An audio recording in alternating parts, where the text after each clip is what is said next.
اللہ جسے ہم 12 بجے تک ختم کرنا چاہتے ہیں، تھوڑا سا لیٹ بھی ہو چکے ہیں، تو میں ان سوالات میں سے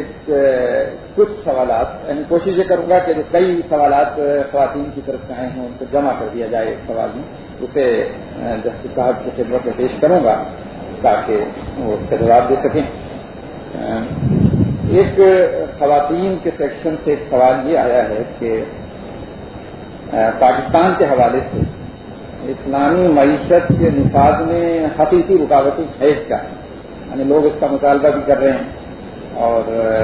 تسلیم بھی کیا جاتا ہے سب طرف سے، لیکن وہ حقیقی رکاوٹیں کیا ہیں کہ جس کی وجہ سے ہم اسلامی معیشت کے نفاذ میں ناکام رہے ہیں؟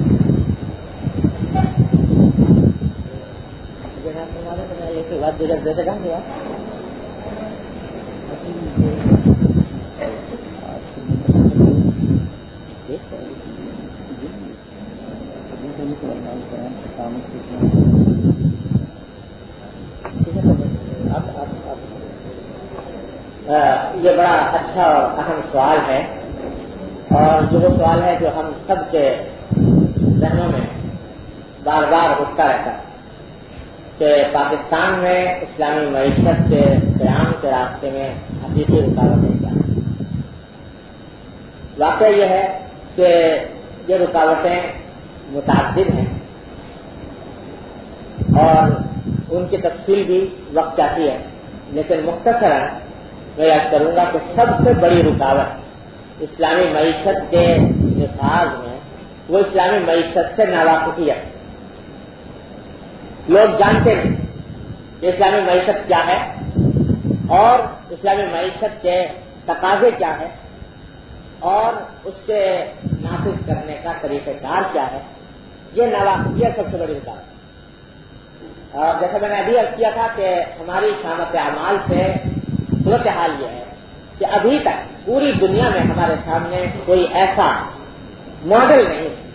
جس کو دکھا کر کہا جا سکے کہ یہ اسلامی معیشت۔ اس کی وجہ سے لوگ اسلامی معیشت کے مفاہیم کو نہیں سمجھ پاتے اور اس کو ایک انجانے سے خوف کا شکار رہتے ہیں کہ اگر اس معیشت کی تعلیمات پر عمل کیا گیا تو خدا جانے معاشرے کا کیا ہوگا۔ سب سے بڑی رکاوٹ تو یہ۔ دوسری رکاوٹ جو میرے نزدیک دوسرے نمبر کی ہے وہ ہے ایک عالمی سازش۔ میں اس کو سازش کے لفظ سے تعبیر کیے بغیر اور کوئی چارہ نہیں ہے۔ عالمی سازش وہ یہ کہ ایک بات پر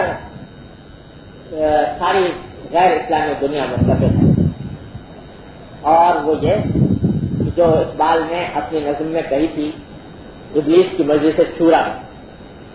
کہ ابلیس نے ایک مجلس شورا منعقد کی تھی اور اس سے لوگوں سے پوچھا تھا کہ تمہاری نظر میں سب سے بڑا خطرہ کون سا ہے؟ تو مختلف شیطانوں نے مختلف خطرات بیان کیے، تو آخر میں جو ان کے سردار اعظم تھے جناب ابلیس، تو انہوں نے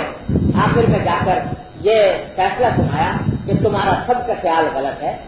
اور جانتا ہوں میں جو رنگے گردش ایام ہے، جانتا ہوں میں جو رنگے گردش ایام ہے، مزدقیت فتنہ فردہ نہیں اسلام ہے۔ تو آئندہ آنے والی طاغوتی طاقتوں کے لیے ایک اسلام کا ابھرنا اور اسلام کا بااقتدار ہونا یہ ایک ایسا خوفناک خواب ہے جس سے بہت قیمت بچنا ہے۔ لہذا اس کے خلاف طرح طرح کے پروپیگنڈے،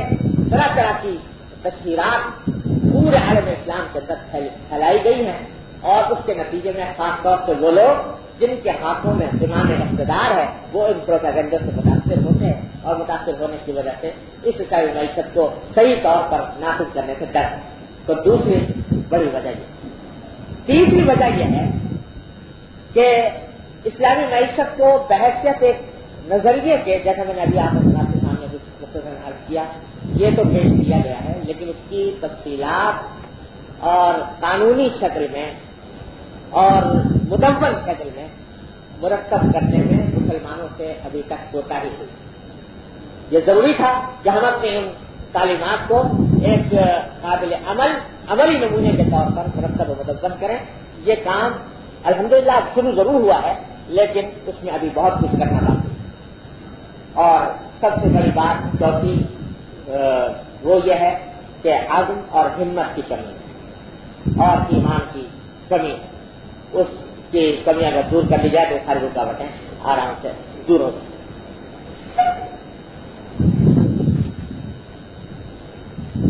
سوالات بہت سارے ہیں اور مجھے میں ان سے انتخاب پر مجبور ہوں۔ ایک اور سوال یہ کیا گیا تھا اس میں خاص طور پر کہ یہ جو معاشیات کے جدید مسائل کے حوالے سے یعنی بالخصوص علماء کرام کا جو کام ہے اس کی نشاندہی کی جائے کہ انہوں نے حال ہی میں یعنی پچھلے 20-25 سال میں یعنی اس معاشی چیلنج کا جواب دینے کے لیے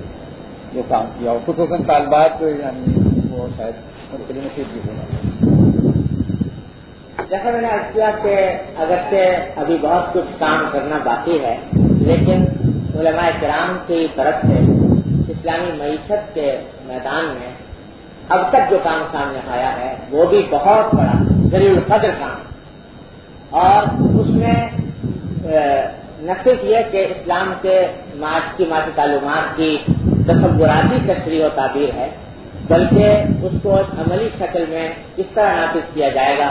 اس کے عملی مسائل کیا ہوں گے، ان کو بھی اچھی طریقے سے چھان بین کر بہت سی مصنفین نے عربی میں، اردو میں اور انگریزی میں واضح کرنے کی کوشش کی ہے۔ اب مثلا یہ سود ہی کا مسئلہ ہے، ٹھیک ہے کہ سود بلا شبہ ایک لعنت ہے اور بہت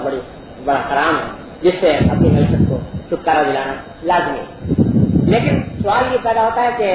اس سود کے ہٹانے کے بعد طریقہ کار کیا ہو، کس طریقے سے اس کے متبادل کیا نظام لایا جائے۔ تو ایک وقت تھا کہ جس وقت میں یہ بات کہی جاتی تھی کہ صاحب لوگ سود کو حرام تو کہتے ہیں لیکن یہ نہیں بتاتے کہ متبادل کیا ہو، تو اب یہ کہنے کی گنجائش باقی نہیں ہے۔ عربی، اردو، انگریزی تینوں زبانوں میں اس بات کے اوپر مفصل مواد منظر عام پر آ چکا ہے، لیکن ایک بات میں یاد کر دوں کہ کوئی بھی کام ایسا نہیں ہے جس کو حرف آخر کہا جائے، اس میں کچھ نہ کچھ غلطیاں ہوں گی، کچھ نہ کچھ کمی کوتاہی ہوگی، لیکن یہ جو آج ہمارے سامنے نظام کھڑا ہے وہ ایک رات میں منظر عام پر نہیں آ گیا، اس کو اس مرحلے تک پہنچتے بھی صدیاں گزری ہیں۔ اسی طریقے سے یہ ایک بنیادی ڈھانچہ تیار کیا جا چکا ہے، البتہ جب اس کو عملی نافذ کیا جائے گا تو ہو سکتا ہے کہ اس میں کچھ عملی دشواریاں پیش آئیں، لیکن وہی عمل کرنے سے انسان کو تجربہ ہوتا ہے، اس کی خامیاں دور ہوتی ہیں۔ تو اس لحاظ سے میں کہہ سکتا ہوں کہ الحمدللہ کہ غیر سودی نظام معیشت کے بارے میں مفصل طریقہ کار عربی، اردو اور انگریزی میں اتنا منظر عام پر آ چکا ہے کہ اب اس کہنے کی کوئی گنجائش باقی نہیں رہی کہ ساتھ متبادل نظام ہمارے پاس کوئی موجود ہے۔ ایک سوال سب یہ ہے کہ موجودہ دور میں اگر ہم اسلامی معیشت کے نفاذ کی طرف سے قدم بڑھاتے ہیں تو کیا اس کا اولین تقاضا یہ ہوگا کہ غیر ممالک سے متعلق جو اقتصادی، فوجی، ٹیکنیکل امداد ہمیں ملتی ہے یا بین الاقوامی بینک سے ہم جو کچھ سود پر قرض لیتے ہیں تو کیا وہ بالکل روک دیا جائے گا؟ اس حوالے سے وہ، اور دوسری بات یہ کہ خلیج اور مغربی ترقی یافتہ ممالک اور مشرق وسطیٰ بالخصوص اسلامی ممالک کے حوالے سے یہ سوال کیا گیا ہے کہ اس ایک ہی دور میں ہیو اور ہیو ناٹ کے درمیان جو خلیج حائل ہے تو کیا وہ خلیج پور ہو سکے گی؟ یہ دو مختلف سوال ہیں۔ ایک تو یہ کہ جو خلیج ہے اور ہیو ناٹ کے درمیان ہے وہ کس طرح تعمیر ہو سکے گی، تو میں نے جو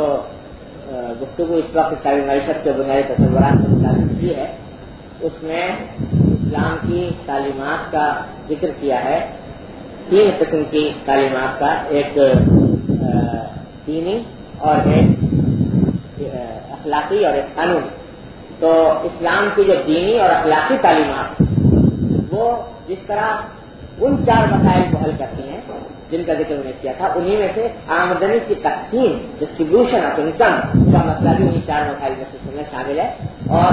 ان احکام کے ذریعے ان کا بھی مناسب تذکیہ ہوتا ہے۔ یہ کہنا تو اب بالکل النسرہ ہو کر غلط قرار پا گیا کہ تمام انسانوں کو ایک معیار پر آمدنی تقسیم ہونی چاہیے، اور یہ جو حقیقت آئی کہ ہیلتھ اور ہر ناٹس کی خلیج کی یہ درحقیقت اشتراکیت کی پیدا کرتا تھی، اور اس کا دعویٰ یہ تھا کہ سب لوگوں میں مساوات مکمل قائم ہونی چاہیے۔ وہ یوٹوپین نظریہ تو دھڑام سے گر پڑا، اور اب کوئی آدمی بھی اس کو تسلیم کرنے کے لیے تیار ہے۔ لیکن اسلام درحقیقت جس چیز کا قائل ہے وہ ہے منصفانہ تقسیم، کہ وہ مساویانہ نہ صحیح لیکن منصفانہ عادلانہ تقسیم، کہ جس میں ایسا نہ ہو کہ ایک شخص بھوکا رہے اور دوسرا عیش کرے۔ حدیث میں نبی کریم صلی اللہ علیہ وسلم نے فرمایا کہ جس کا پڑوسی بھوکا ہو وہ آدمی مومن نہیں ہو سکتا کہ جس کے پڑوس میں کوئی آدمی بھوکا ہو۔ تو تقسیم دولت کا نظام جو اسلام نے قائم کیا ہے اس میں صرف یہی نہیں ہے کہ عوامل پیداوار کو حصہ ملتا ہے، بلکہ ثانوی طور پر زکوٰۃ، صدقات، میراث، نفقات، اس کا ایک پورا نظام ہے جس کو اگر صحیح طور پر قائم کیا جائے تو یہ خرید بڑی آسانی سے پڑ سکتی ہے۔ دوسرا سوال جو سود کے خاتمے کی صورت میں بین الاقوامی تعلقات اور بین الاقوامی مبادلات کی کیا صورت بنے گی، یہ سوال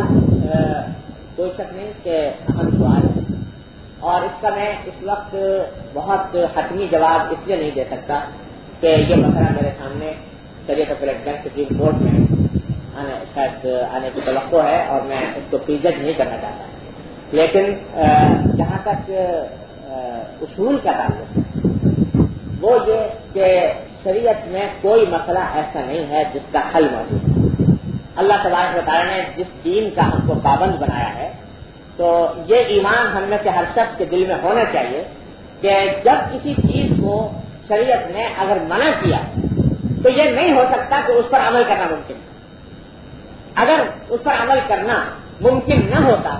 تو اللہ تعالیٰ جو خالق ہیں اس کائنات کے، جو آنے والے تمام حالات سے باخبر ہیں، وہ کبھی اس کو منع نہ کریں۔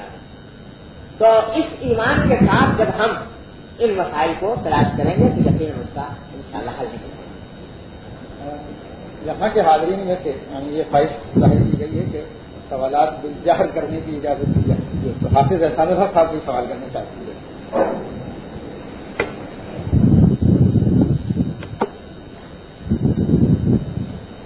السلام علیکم۔ سب سے پہلے میں ڈاکٹر اختر سعید صاحب کا شکر گزار ہوں کہ آج انہوں نے حضرت مولانا کی زیارت کا موقع عطا کیا۔ میرا سوال یہ ہے کہ اس وقت جو ہمیں مسئلہ درپیش ہے کہ جو اس وقت ایک سرمایہ دارانہ نظام ہمارے یہاں رائج ہے یا دوسرے لفظوں میں سودی نظام ہے،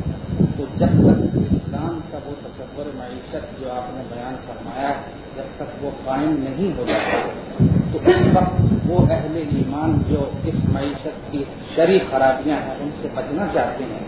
وہ کس طرح بچ سکتے ہیں، یہ بڑے مسائل ہیں۔ ایک مسئلہ کی طرف میں اشارہ کروں گا کہ جن آیات میں سود کی حرمت کا ذکر ہے وہاں اللہ رب العالمین نے اس بات کی بھی ضمانت دی ہے کہ لوگوں کے جو رأس المال ہیں کیپٹل اس کے اندر کسی قسم کی کمی نہ کی جائے۔ وَإِن تُبْتُمْ فَلَكُمْ رُءُوسُ أَمْوَالِكُمْ، اور دوسری جگہ یہ بھی فرمایا گیا کہ لَا تَبْخَسُوا النَّاسَ أَشْيَاءَهُمْ۔ تو اس وقت جو روپے کی یا کرنسی نوٹ کی شکل میں ہمارے پاس ہماری مالیت ہے، ایک مصنوعی افراط زر کے ذریعے سے اس مالیت کو کم کر دیا جاتا ہے۔ شروع سال میں جو 100 روپیہ ادا کیا جاتا ہے وہ آخر سال تک اس کی حیثیت 90 روپے یا اس سے بھی کم ہو جاتی ہے۔ میرا سوال یہ ہے کہ جب تک اسلام کا نظام معیشت قائم نہیں ہوتا ہے، خود آپ کی جو دی ہوئی مثال ہے کہ اس وقت سرمایہ دار نہ صرف عام آدمی کا اصل زر جو ہے وہ بھی چھین رہا ہے بلکہ جو اس کی محنت کی کمائی ہے اس کا خون بھی چوس رہا ہے۔ تو ایسی صورت میں اگر انفلیشن ریٹ ہمارے یہاں 14% ہو اور بینک ہمیں 12% منافع دے رہا ہو تو کیا وہ منافع بھی سود ہی کہلائے گا؟ بلکہ میں تو سمجھتا ہوں کہ وہ ہماری جو اصل جو کیپٹل ہے اس سے بھی وہ 2% کم ہے. تو اگر یہ استدلال انفلیشن کے حوالے سے کیا جائے تو کیا آپ کی رائے میں یہ استدلال درست ہوگا یا نہیں؟ یہ ایک بڑا ایسا سوال ہے کہ شاید جب بھی آج کہیں معیشت کے موضوع پر گفتگو کی جاتی ہے یا سود کے موضوع پر تو اس سوال سے ضرور سامنا کرنا پڑتا ہے اور متعدد مجلسوں میں یہی سوال پوچھا جاتا ہے اور پوچھنے کی وجہ بھی ہے کہ لوگوں کے ذہن میں یہ سوال ایجوکیٹ کرتا ہے. میں اس موضوع پر ایک مفصل مقالہ لکھ چکا ہوں اور وہ عربی اور اردو میں چھپ چکا ہے. تفصیل تو اگر آپ چاہیں تو اس کے اندر ملاحظہ فرما لیں. لیکن میں بظاہر نظر اس استدلال میں بڑی قوت نظر آتی ہے کہ انفلیشن ریٹ سے قرضوں کی ادائیگی کو وابستہ کرتی ہے. یعنی قرض اگر لیا گیا ہے تو محض گنتی کے حساب سے ادا نہ کیا جائے بلکہ انفلیشن ریٹ کو اس کے اوپر بڑھا کر ادا کیا جائے تاکہ کم از کم جتنا اس مالیت اس نے دی تھی اتنی ہی اس کو واپس مل جائے. اور اسی وجہ سے پوری دنیا میں مختلف ملکوں میں کچھ عرصے سے ایک طریقہ رائج رہا ہے انڈیکسیشن کہ اس انڈیکسیشن کی بنیاد پر وہ انفلیشن ریٹ کا تعین کر کے اور اس کو ادائیگیوں پر اثر انداز کرتے ہیں. لیکن میں ایک سوال پوچھتا ہوں وہ یہ کہ انڈیکسیشن ساری دنیا میں بہت سے ممالک میں کیا گیا لیکن کوئی ملک ایسا میرے علم میں نہیں ہے. کم از کم جناب تشریف فرمائیں میرے علم میں کوئی ایسا ملک نہیں ہے جس میں کرنٹ اکاؤنٹس کو انڈیکس کیا گیا. یہ کیا ہوا کہ ساری دنیا میں جتنے کہا جاتا ہے کہ سب سے زیادہ انڈیکسیشن برازیل میں ہوا لیکن وہاں پر بھی کسی نے کرنٹ اکاؤنٹ کو انڈیکس کرنے کی زحمت گوارا نہیں کی. وجہ اس کی یہ ہے کہ یہ تصور باوجود اس انڈیکسیشن کے ذہنوں میں اچھی طرح راسخ ہے کہ جو اصل روپیہ دیا گیا تھا وہ جتنا اس وقت تھا اتنا ہی آج بھی. اس کی قوت خرید ضرور گھٹ گئی اور قوت خرید گھٹنے کی وجہ یہ ہے کہ یا احساس زر ہوا یا کسی اور عوامل کے تحت قیمتیں بڑھ گئی لیکن جہاں تک اس کی مقدار کا تعلق ہے وہ مقدار اسی طرح برقرار ہے جو پہلے تھی. اسی واسطے کرنٹ اکاؤنٹ میں جتنی رقم کسی نے رکھوائی اتنی اس کو ملے. لیکن انڈیکس اگر کیا گیا تو ان جگہوں پر کیا گیا جہاں عام جگہوں پر سود استعمال کیا جاتا تھا تو اس کی جگہ انڈیکسیشن کو بھی استعمال کیا گیا. تو ڈپازیٹر ہے جو روپیہ رکھا اس کے اوپر بھی انفلیشن ریٹ اتنا ہی بڑھے گا اور اگر کسی نے بینک سے پیسے لیے ہیں اس پر بھی انفلیشن ریٹ اتنا ہی ہوگا. تو پھر آخر دونوں کے درمیان فرق کیسے وجود میں آ سکتا ہے. تیسرا یہ کہ جو انفلیشن ریٹ ہے وہ کبھی انٹرسٹ ریٹ کے ساتھ ہمیشہ ٹیلی نہیں کرتا. یعنی ہوتا کہ جتنا انٹرسٹ ریٹ ہے اتنا ہی انفلیشن ریٹ ہے. اس کے اندر بعض زیادہ بعض کم ہوتا ہے. اسی واسطے جو صورتحال آپ نے بتائی اس کو کہتے ہیں کہ اس صورت میں نگیٹو انٹرسٹ ہو رہا جا رہا ہے اس کی طرف سے. تو اس لحاظ سے انٹرسٹ کے متبادل کے طور پر اس کو پیش نہیں کیا جا سکتا. اب میں آپ سے جو اسلام کا اس بارے میں تصور ہے وہ میں عرض کرتا ہوں. دیکھیے جب آپ کسی شخص کو پیسے دے رہے ہیں تو ایک بات آپ کو پہلے متعین کرنی ہے. آپ اس کی امداد کرنا چاہتے ہیں یا اس کے منافع میں حصہ دار بننا چاہتے ہیں. اگر آپ اس کے منافع میں حصہ دار بننا چاہتے ہیں تو پھر آپ کو اس کے نقصان میں بھی حصہ دار بننا ہوگا. اسلام اس بات کی اجازت نہیں دے گا کہ آپ منافع میں حصہ دار ہو اور نقصان میں حصہ دار ہو. اور اگر آپ اس کی امداد کرنا چاہتے ہیں تو امداد کے معنی یہ ہے کہ جس طرح آپ نے روپیہ اٹھا کر اپنے سیف میں رکھ لیا اور تالا لگا دیا اسی طرح دوسرے کو دے دیا. اگر آج فرض کیجیے میں 10,000 روپیہ اٹھا کر اپنے سیف میں رکھتا ہوں اور تالا لگا دیتا ہوں اور 1 سال کے بعد اس کو کھولتا ہوں اور اس میں مجھے وہ 10,000 مل جاتے ہیں جبکہ انفلیشن ریٹ کہیں کا کہیں پہنچ چکا اور اس کی قوت خرید گھٹ کر 5,000 کے برابر رہ گئی. اس نقصان کو کون کمپنسیٹ کرے گا؟ کوئی نہیں. اس واسطے کہ میں نے خود اپنے عمل سے وہ اٹھا کر سیف کر رکھا تھا. اگر آپ دوسرے کی امداد کرنا چاہ رہے ہیں تو وہ بالکل اس طرح ہے جیسے کہ آپ نے اٹھا کر اپنے سیف میں رکھا. جس طرح آپ اس وقت میں کسی علاقے کا مطالبہ نہیں کر سکتے اسی طریقے سے کسی کی امداد کی صورت میں بھی مطالبہ نہیں کر سکتے. اور اگر آپ یہ چاہتے ہیں کہ وہ روپیہ دے کر اس کے کاروبار میں حصہ دار بنے اس کا منافع کمائیں تو پھر اس کو اس کے پراپر طریقے سے آئیے. اور وہ معاہدہ اس کے ساتھ مشارکت کا کیجیے، اس کے ساتھ مداربت کا کیجیے، اور اگر اس کے منافع میں حصہ دار بن رہے ہیں تو نقصان میں بھی حصہ دار بن رہے ہیں، بیچ کا کوئی راستہ ہے۔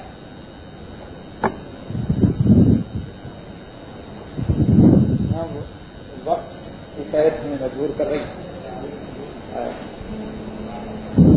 بہت مختصر تھا، میں کہا وہیں سے کہیے۔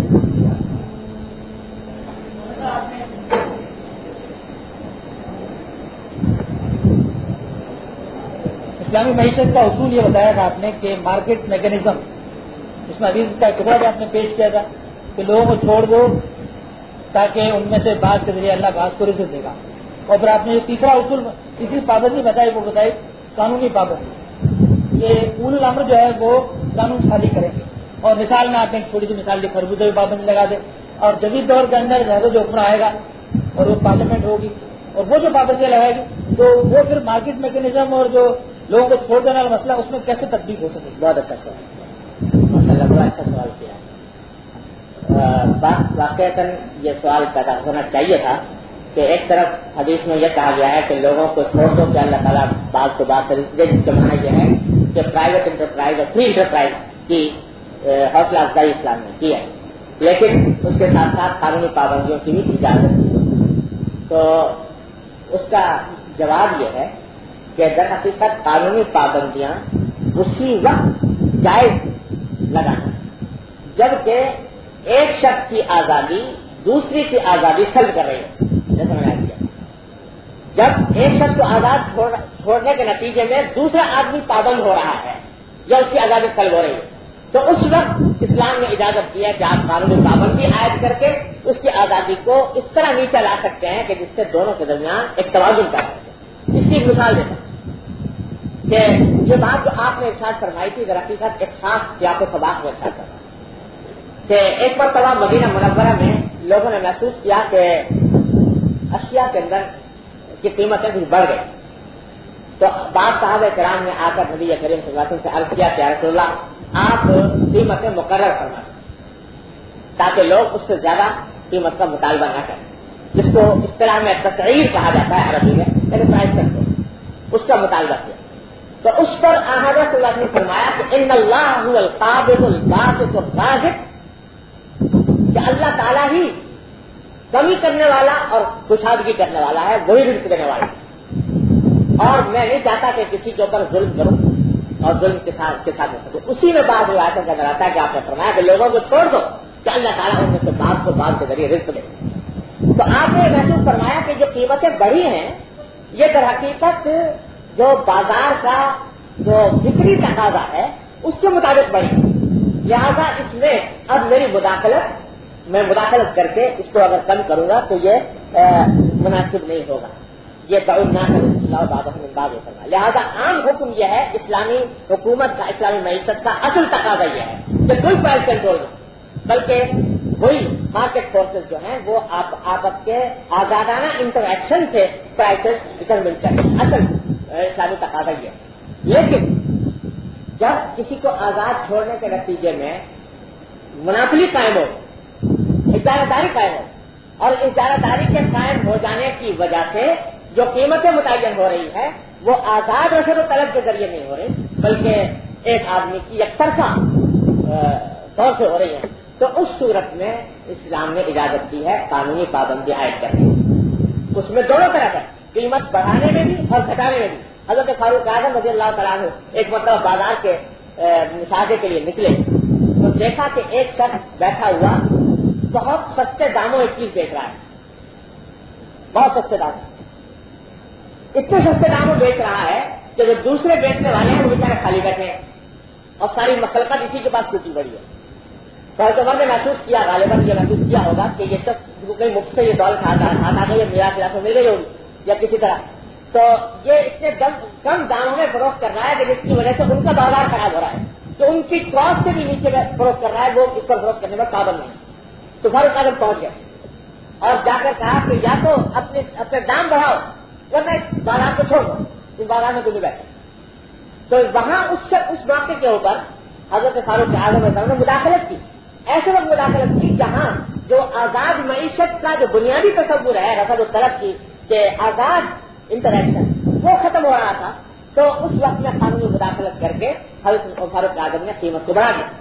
تو یہ مداخلت اسی جگہ ہوگی جہاں پر کہ ایک کی آزادی دوسرے کی آزادی کو قلب کر رہی ہو, دوسرے کو نقصان پہنچا رہی ہو, یا معاشرے کو نقصان دہ ہو رہی ہو. اور اسی واسطے یہ کہا گیا کہ تصرف الامام بالرعیت منوط بالمصلحہ, کہ امر کو اس کے بعد پاور تو دے دیا کہ تمہارا حکم نے جو حکم دے دیا اس کے لیے واجب تعمیل ہے, لیکن امر کے اوپر پابندی یہ ہے کہ تمہارا وہ آرڈر قابل تعمیل ہے کہ جو مصلحت کی بنیاد پر ہو. یہ نہ ہو کہ مستبدانہ طور پر آرڈر جاری کر دیا گیا. تو ایسی قانونی پابندیاں کہ جو اس ادارہ داری کو ختم کریں صرف ان کی ہے.